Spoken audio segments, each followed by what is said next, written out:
when we talk about the soul and spirituality, we need to set religious practices aside.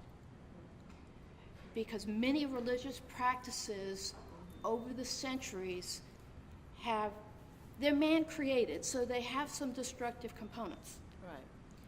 You need to reframe your thinking, and even in things that happen to you that are painful and destructive, you need to find the constructive facets there. Okay, that's called reframing. Okay.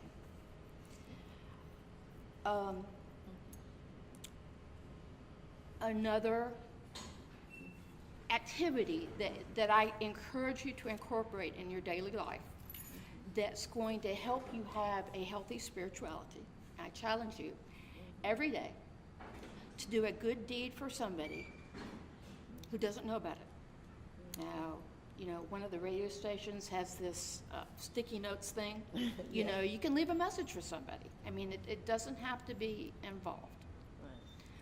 But we are created, we need to be needed. Right. When you give, you help nurture that part of you. Right.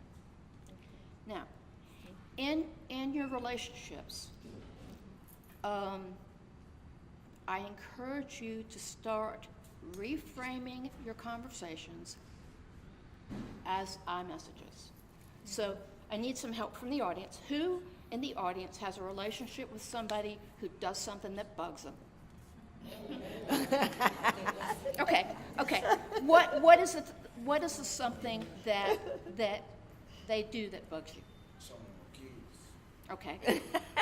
If you were to talk to them, what would you be your knee-jerk thing that you would say to somebody if you wanted to let them know? Let them know that they bug me. Yeah. They need to stop knowing what they're doing. Okay. They need to ABC. You've immediately made them put up their defenses. Right. I encourage you to start thinking about reframing your communications to iMessages, such that I get really unsettled when children are out of control. This is the one time Dr. Appleby said you can make it all about you. Okay? Right. Then the natural thing that you're going to elicit from most people, I need help, is they're going to want to help. Now, in these things that I'm suggesting, these are all going to be 2 steps forward, 1 step back. You don't change habits overnight. Okay? Sometime I'll tell you the story about how I started incorporating some of these habits in my journey of 2 steps forward, 1 step back. Another thing I want to talk to you about is how to motivate change. Okay?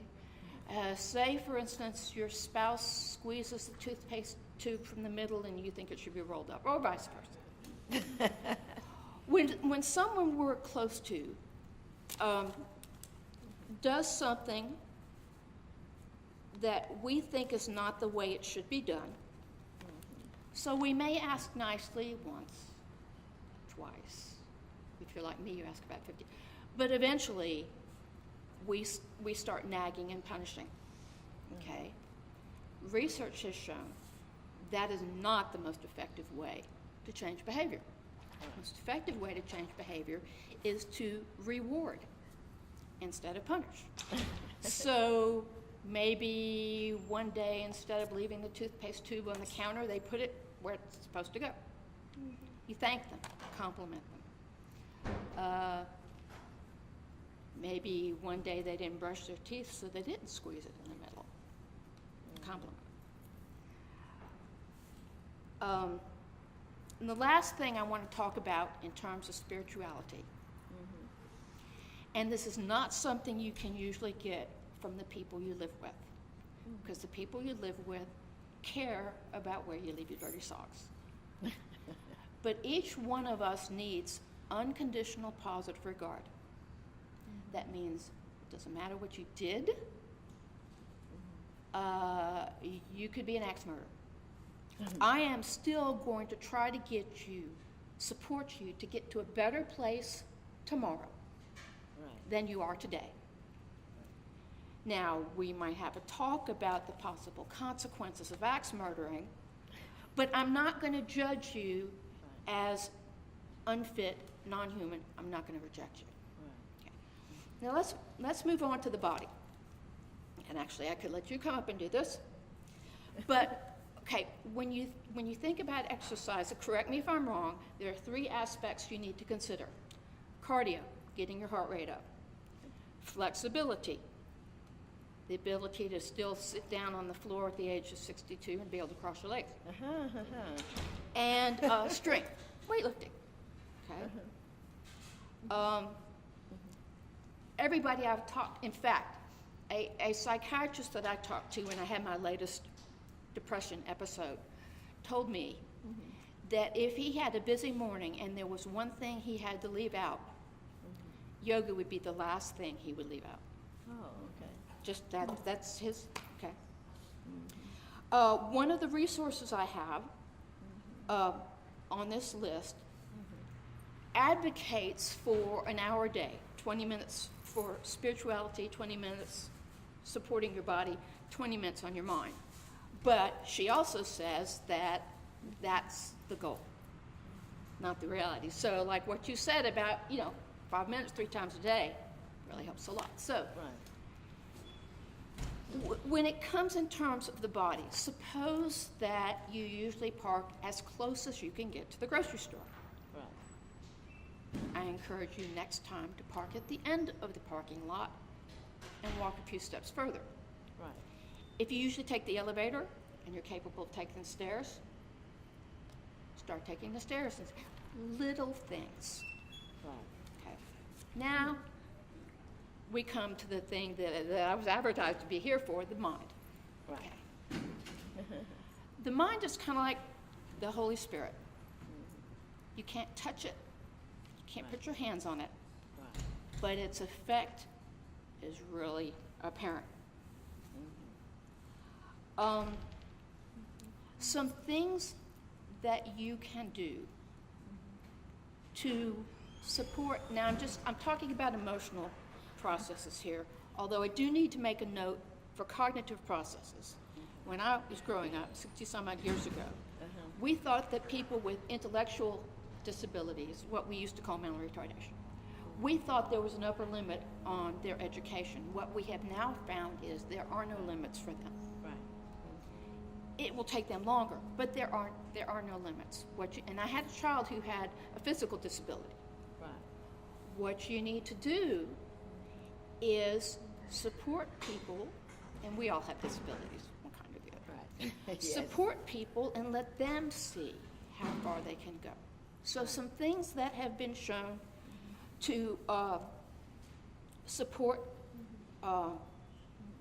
healthy emotions is, like I said, we're not going to get unconditional positive regard from the people we live with. We're just too close.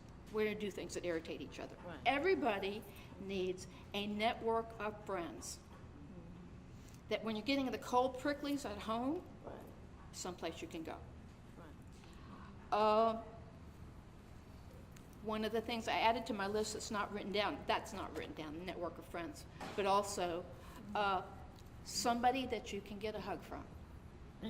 Yes. Even if you're single and your mom lives 100 miles away, Right. somebody you can get a hug from. Yes. I imagine there's research on it. I haven't had a chance to look it up yet. Right. I'm a social worker. We're not supposed to say anything that's not supported by research. So, one thing that you can do to support your health is journaling. Now, one end of the journal, you can write down soul, body, mind, and start writing down every day what you've done that day that was a little bit better than what you did the day before. Because you need to be gentle with yourself in growth. The first 3 years, man, we lay down a lot of stuff. Everything after that is a struggle to change. Journaling, and I could never figure out why professors and counselors were always telling me to journal. and I talked to this guy who does the SMART method, self-management recovery training for addictions. And it turns out humans do something that dogs don't do, cats don't do, snails don't do. We create language. That's our prefrontal cortex that takes a straight line and a horizontal line and say, that's L. It says L. Take a circle. That's O. It says ah. Take a down pointing arrowhead and say, that's V. It says V. And when you put it on the a vowel on the end, it doesn't say anything. And say, that's love. It's not love. That's an abstraction of love. So when your brainstem, the part of your brain that keeps your heart pumping and all the automatic, keeps your lungs working, when you get threatened, your brainstem has two answers, fight or flight. Well, you can't quit your job and you can't deck your boss. What are you going to do? You need a plan C. Brainstem can't do that. It's got two answers. Journaling, not typing it, handwriting, with letters, which are a human-created abstraction, activates your prefrontal cortex so you can think of a plan, C, D, and E. That's the science. Just, pour your heart out in a letter or a journal. They have even shown, for instance, I had a very difficult relationship with my father, who's now dead. I can still heal from that relationship, they have shown, by writing a letter to someone in your life that you cannot approach, but that you would like to heal the relationship. It helps you. Don't have to send it. You can crumple up and throw it away. So, reading on information that's, gives you different techniques to support your health. Meditation and mindfulness are now evidence-based to support mental health. Humor, because when you're depressed, nothing's funny. Nope. But I turn on Big Bang Theory and I can, really, in fact, they've done research that laughing reduces biochemicals that help as well. Okay.